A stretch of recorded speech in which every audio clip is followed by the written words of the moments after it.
Well, good evening, fans of Florida history. Mr. O'Brien here with the Unit Review. Florida becomes a state.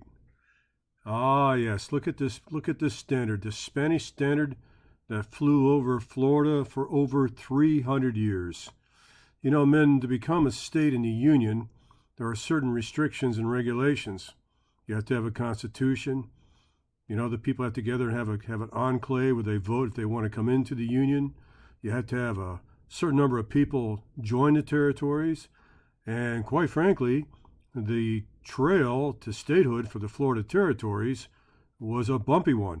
And a lot of people really didn't believe that Florida as a territory or even a state would ever add up to much. But in 1821, the Spanish pulled down the standard for the last time, and Andrew Jackson, the hero of the War of 1812, the Battle of New Orleans, Sharp Knife, as the Creeks called him, the Indian fighter, was named the provisional territory governor of Florida. It's funny, they named Jacksonville after him, and there's a county named Jackson, but quite frankly, Andrew Jackson didn't like Florida very much. In fact, he didn't spend a lot of time here and really wanted to get back to the Hermitage in Tennessee. But between 1821 and 1824, men, you know, quite frankly, if you lived in Florida, you had run out of chances. If you weren't a Native American, you were probably had come down from the Carolinas and Georgia looking for free land, and it was going to be a struggle. And it was going to be a lot more than mosquitoes, trust me on this one, right? And here we have the very, you know, that's one thing we do very well. And on July 10th, 1821, right, and San Marcos and Pensacola, the Spanish take down their flag for the last time. In politics, a flag is called an ensign. So their ensign comes down with full honors, and the American flag goes up. And it had been 308 years since Juan Ponce Leon had declared La Florida for the Spanish. And, you know, there were a lot of problems here, men. We're not really sure where the borders and boundaries are. We have Creeks coming into this territory, violent Creeks. We have Spanish and British and American claims of territory, a lot of rogue states. And quite frankly, even though it's not the West, this is the Wild, Wild West. So Florida was an interesting territory, to say the least. Now, men, the funny thing about it was that Jackson, he was a man of action. Excuse me, pardon me there. You know about his case of hanging two British subjects. It almost started an international incident with the British, of jailing the Spanish authorities and the mayor of St. Augustine for non-compliance to American orders, right? And, you know, Jackson was a wild man, but he served a purpose. And that purpose was to rein Florida in. And it's funny, he did it his way. Even when he resigned as governor or territorial boss of Florida, he was supposed to serve out the whole year, and he was long gone before the President of the United States, Monroe, could ask him to stay. Because quite frankly, the Florida territories needed a strong hand, and Jackson was that enforcer. Okay? But right after Jackson leaves, we start seeing political rivalries grow up in the territory. And here you have a gentleman by the name of Richard Keith Call. And it's interesting because Keith Call and Andrew Jackson are in favor of slavery. And slavery will come to Florida. By 1861, when the Civil War breaks out, 50% of Florida will be enslaved Africans. And so Jackson and Call go with the rich cotton growers and plantation growers in the Panhandle and mostly in the areas near Tallahassee, and where others such as Levy Yuli, who we'll talk about a little bit more in detail later, are going to go with the simple people, the yeomanry farmers, the guys that don't have any money, the people that build log cabins and use a cloth for a window. So right off the bat, the Florida territories is having a question of rich versus poor, slave owners versus non-slave owners. And this is Levy Yuli. Now, His father was also a famous person, too. Men, slowly but surely, slavery is coming to Florida, and cotton is becoming king, and the plantation owners are becoming the most powerful people you can imagine.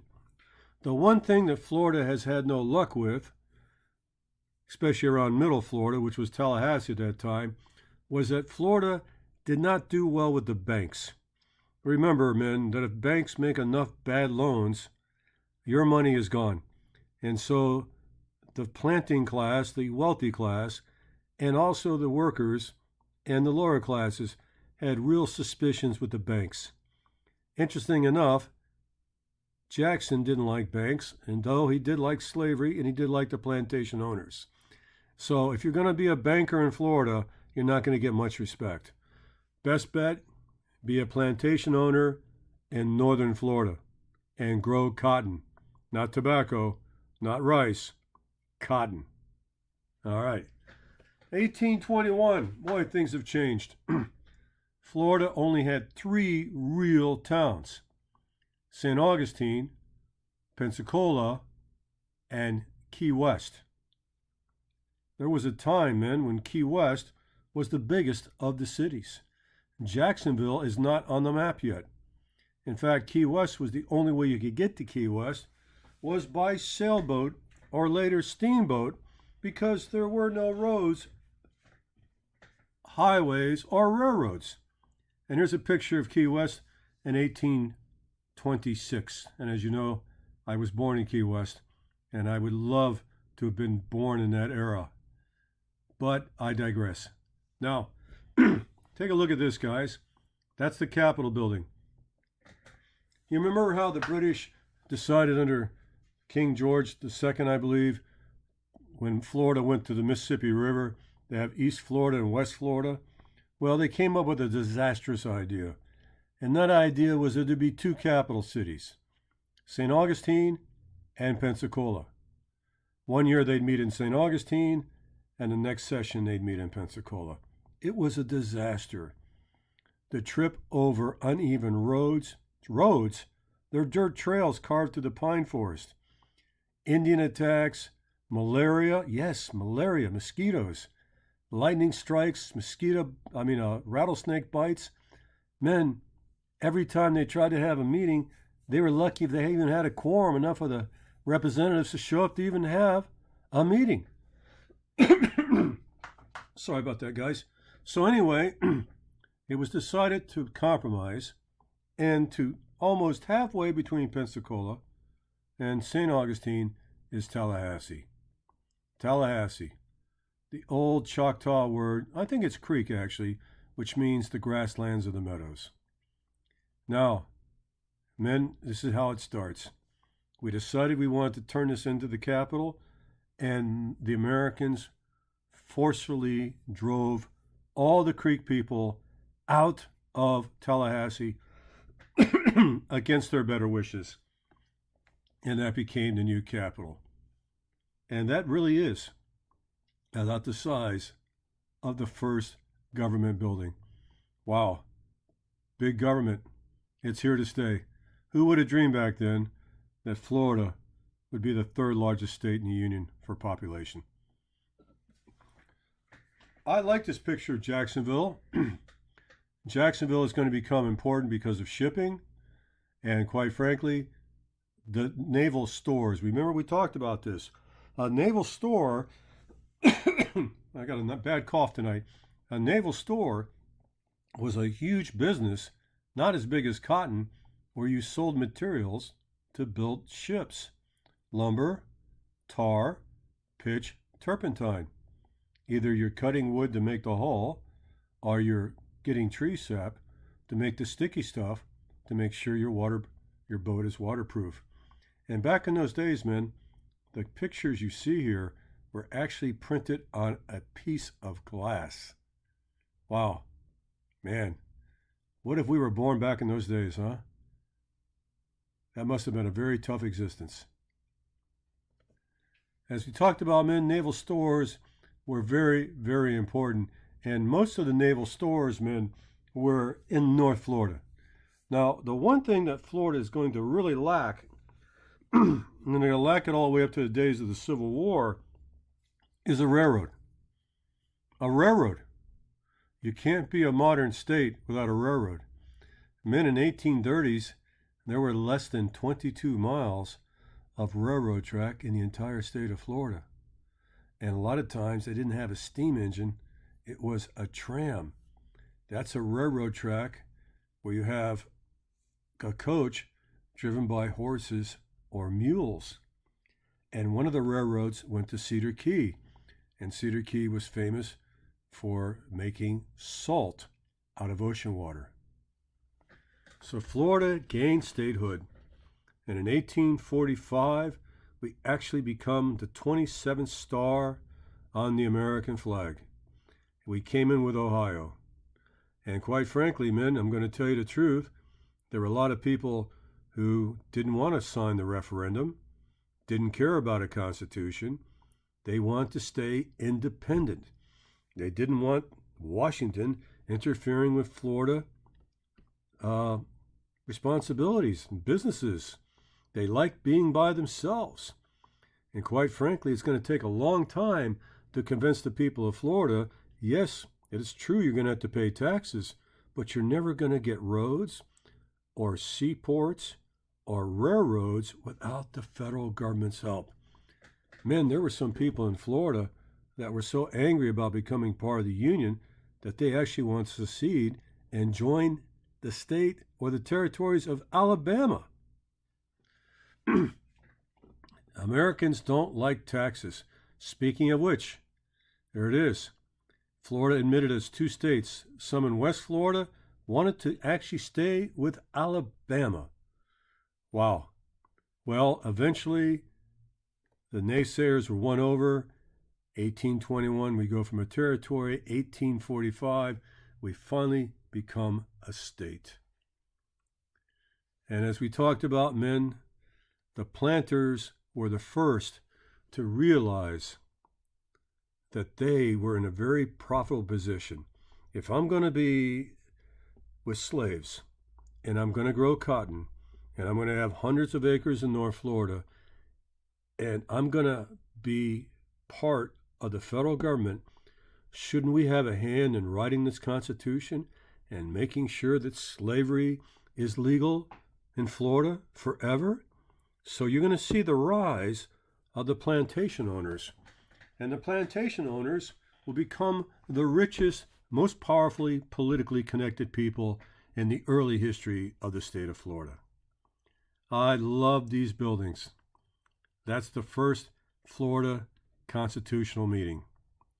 Yes, I know. If you've seen one museum, you've seen it all.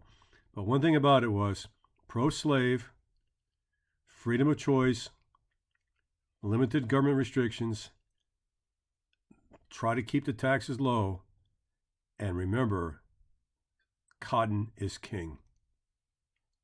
Now, in this particular one, you know, gentlemen, we talked about this gentleman, the guy by the name of David Levy Yuli, and he was a Jew, and his father, Moses Levy Yuli, tried to turn Florida into a new Jewish homeland, a Jewish paradise. It was a wonderful dream, but it didn't work. I don't think he got more than 25 people to show up. And so his son, David Levy, Moses' son, they had political disagreements. Like the father was against slavery and David was for it. But David knew the potential of Florida, and he became the first Jewish representative of Florida to the U.S. Congress. In fact, he became the first Jewish individual to ever be in the United States Congress. So look at this, men. In 1850, there's 87.5 thousand people. I'm going to say 39,000 slaves and 1,000 freed black men. Compared to other states, there's nobody here. Compared to other states and their progress, men, we're almost in the Stone Age. There are more panthers than there are people. There are more pine trees than there are farmers. And quite frankly, men, Andrew Jackson has passed now, and Florida is going to belong to those who want to invest and gamble on its future. Ah, yes. We're going to see Florida go through a lot of depressions, a really bad one after the Seminole Wars, a really bad one after the Civil War. And we talked about the fact that there's the Florida coin, which we thought was pretty cool, celebrating the anniversary of Florida coming into the Union. All right. So the Constitution was approved by a narrow vote. So, men, I don't want you to think on the test, if this comes up, that everybody was wildly crazy about joining the Union. You know, we talked about all the rogue republics we've had here, and I think a lot of people would have been very happy to just stay off the American flag and do whatever they wanted in Florida, where nobody could bother them, as long as you had protection from the Creeks. And look at this. William Moseley becomes the first Florida governor. And look at this flag, man. It's a keeper. It's Florida's first flag. Let us alone. Later, that flag was considered to be too controversial because it didn't show a sense of brotherhood. You just come into the Union, you join the other states, and your flag says, leave us alone. It doesn't give the sense of brotherhood and cooperation and the spirit of teammanship. So they realized it. William Moseley realized it, and they're going to have to bring that flag down. So our first attempt at our state flag, and it won't be our last, did not make approval. Guys, interesting idea. I remember this as a young man, always arguing about this. They've been trying to build a Trans-Bar Canal to open up the peninsula since I don't remember when. The Spanish desperately looked for a way to go through Central and North Florida through a river or a canal instead of having to circumnavigate the entire peninsula. Men, ever since the Spanish and ever since the 1820s and 30s, Florida has talked about it. There's been construction projects. They started, they stopped. They forgot about it. New governors came in, they restarted, they dug, they stopped. This went on and on and on and on. And then finally, I believe it was in 1971, don't quote me, Richard Nixon put an end to it because of environmental issues. There would be no Trans-Florida Barge Canal, okay? You're going to have to go around the hard way. All right. So we talked about the foundation of Tallahassee and the history of its flag, okay? And then we talked about an interesting place called Cedar Key. Cedar Key is a series of little islands, right, kind of close to the beginning of the Panhandle, off of Taylor County, and it almost became one of the biggest cities in Florida by accident. Huge cedar trees are there. Cedar is one of the most lucrative and sought-after wood you can imagine. It has a beautiful aroma. It's not really an oily wood, but it holds up well against water.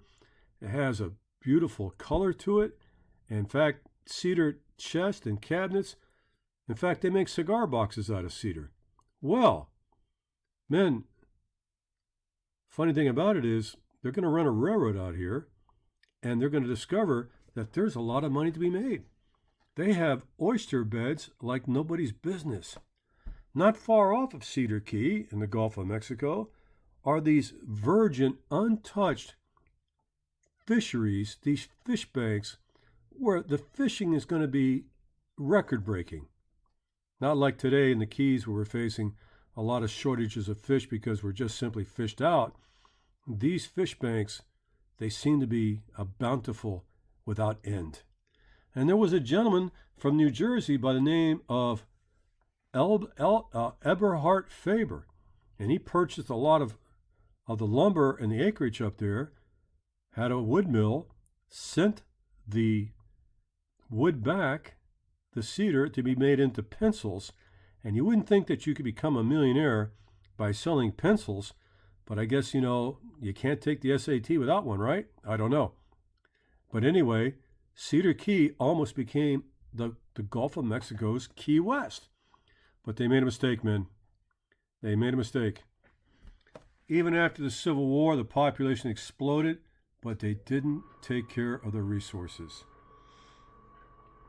The oyster beds disappeared. They didn't replant baby cedars. Their industries collapsed. All they had left was salt.